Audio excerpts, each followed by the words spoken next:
Good morning friends. তো কেমন আছো তোমরা? আবার চলে এসেছি তোমাদের সঙ্গে নতুন একটা ব্লগ নিয়ে। সকালবেলায় দেখো ঘুম থেকে উঠেই ব্যালকানির দিকে একটু ঝাড় দিতে চলে এসেছি। আর পাপানও উঠে গেছে, কেননা সকালবেলায় আমি উঠে গেলে আর ও উঠে যায়। তাই এই যে ব্যালকানিটা ঝাড় সকালবেলায় আগে ফার্স্ট ওকে খাওয়াই, কিন্তু ও ঘুমোচ্ছিলো দেখে ব্যালকানিটা ঝাড় দিয়ে নিচ্ছিলাম। আর ঘরেরও ঝাড় দেওয়া হয়ে গেছে। আর এই যে এখন ব্যালকানিতে দুনিয়ার জামা কাপড় থাকে, ওগুলোই তুলে নিচ্ছিলাম। এখন ওগুলো শুকিয়ে গেছে।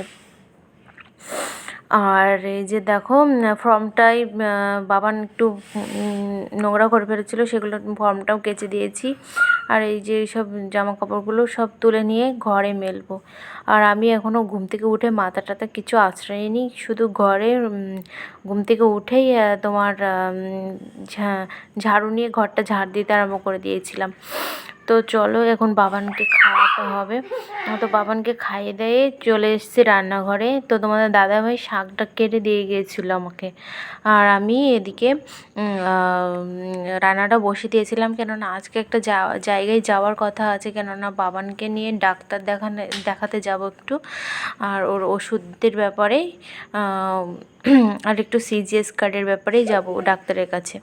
তো সিজিএস কার্ডের দ্বারা যদি বাবানের চিকিৎসাটা করানো যায়। আর আমি যদি ভয়েস দিতে বসি তো আমার ছেলে পাশ থেকে ওই ভয়েস দিয়ে দেয়, সেই জন্য ওর পাশে ভয়েসটা খুব কমই দিই। তবুও কী করবো, ওকে আবার কোথায় রাখবো ভয়েস দেওয়ার সময়। আর ও আমার কথা শুনে ও কথা বলতে আরম্ভ করে দেয়, মানে ওই ভয়েস দেয়।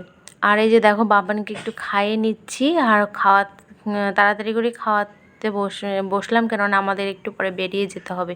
তো এদিকে প্রায় 11টা 11:30 বেজে গেছে। আর এই দেখো আমি স্নান করে তাড়াতাড়ি খুব রেডি হয়ে নিয়েছি, খুব তাড়াতাড়ি। তোমার দাদাভাই খুব তাড়া দিচ্ছিলো, আর আমি খুব তাড়াতাড়ি রেডি হয়ে নিয়েছি। আর এখানে চলেও এসেছি, বাইরে বসেছিলাম। কিছুক্ষণ বসে থাকার পর আমাদের ডাকলো, ভেতরে গিয়েছিলাম ডাক্তার দেখাতে।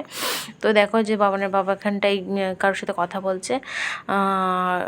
আর একটু পরে আমরা ভেতরে চলো। তো বাবানকে ডাক্তার দেখানো কমপ্লিট, আর ওষুধটা বললো কালকে নিয়ে যেতে। আর এই যে দেখো বাবানের বাবার মনটা খারাপ, কেননা আমাদের গাড়ি ধরেছিল রাস্তায়, তো 2000 টাকা ফাইন করেছে। তো সেই জন্য মন খারাপ। আর রাস্তায় আসার সময় মিয়ামর থেকে কিছু জিনিস নিয়ে বাড়ি চলে এসেছিলাম। আর বাইরে এত রোদ ছিল, আর রোদে থেকে এসে শরীরটা ভীষণই খারাপ করছিল, মাথা যন্ত্রণা করছিল। তাই এসে চেঞ্জ করে নিয়েছি। তো বন্ধুরা, ভিডিওটা এই পর্যন্তই। আর ভিডিওটি ভালো লাগলে লাইক কমেন্ট শেয়ার করবে। তো চলো টাটা। আর আমি এখন একটু রেস্ট করে নিই। তো টাটা, বাই বাই। সাবস্ক্রাইব করে দিও কিন্তু তোমরা।